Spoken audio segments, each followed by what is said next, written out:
Bonjour, notre méditation du jour. La puissance de l'Évangile.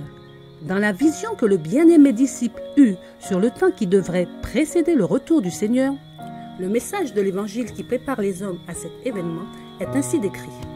Je vis un ange qui volait par le milieu du ciel, ayant un évangile éternel, pour l'annoncer aux habitants de la terre, à toute nation, à toute tribu, à toute langue et à tout peuple.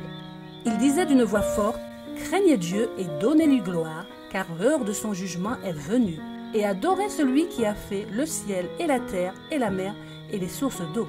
Apocalypse 14, versets 6 et 7. Ici, nous avons devant nous le fait clairement exposé que la prédication de l'Évangile consiste à prêcher Dieu en tant que créateur de toutes choses et à appeler les hommes à l'adorer comme tel. Ceci correspond à ce que nous avons lu dans l'Épître aux Romains, que l'Évangile est une puissance de Dieu pour le salut de quiconque croit. Nous apprenons quelque chose de plus sur la nature de la puissance de Dieu quand l'apôtre, se référant aux païens, dit « Ce qu'on peut connaître de Dieu est manifeste pour eux, Dieu leur ayant fait connaître. » En effet, les perfections invisibles de Dieu, sa puissance éternelle et sa divinité, c'est-à-dire depuis la création du monde, les hommes ont été rendus capables de voir la puissance de Dieu s'ils emploient leur sens, vu qu'ils se discernent clairement dans les choses qu'il a faites. La création montre la puissance de Dieu. Donc la puissance de Dieu est un pouvoir créateur. Et puisque l'Évangile est une puissance de Dieu pour le salut, ceci démontre que l'Évangile est la manifestation du pouvoir créateur pour sauver l'homme pécheur. Mais nous avons vu que l'Évangile, ce sont les bonnes nouvelles du salut en Christ. L'Évangile consiste en la prédication de Christ et de Christ crucifié. L'apôtre dit, ce n'est pas pour baptiser que Christ m'a envoyé, c'est pour annoncer l'Évangile, et cela sans la sagesse du langage, afin que la croix de Christ ne soit pas rendue vaine. Car la prédication de la foi est une folie pour ceux qui périssent, mais pour nous qui sommes sauvés, elle est une puissance de Dieu.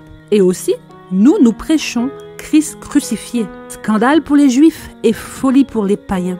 Mais puissance de Dieu et sagesse de Dieu pour ceux qui sont appelés tant juifs que grecs. C'est pour cela que l'apôtre dit, pour moi, frères, lorsque je suis allé chez vous, ce n'est pas avec une supériorité de langage ou de sagesse que je suis allé annoncer le témoignage de Dieu. Car je n'ai pas eu la pensée de savoir parmi vous autre chose que Jésus-Christ et Jésus-Christ crucifié. La prédication de Christ et de Christ crucifié est la prédication de la puissance de Dieu.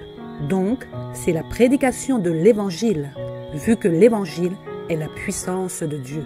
Et ceci est en parfaite harmonie avec la conclusion que la prédication de l'Évangile consiste à présenter Dieu en tant que créateur, car la puissance de Dieu est un pouvoir créateur. Et Christ est celui par qui toutes choses furent créées.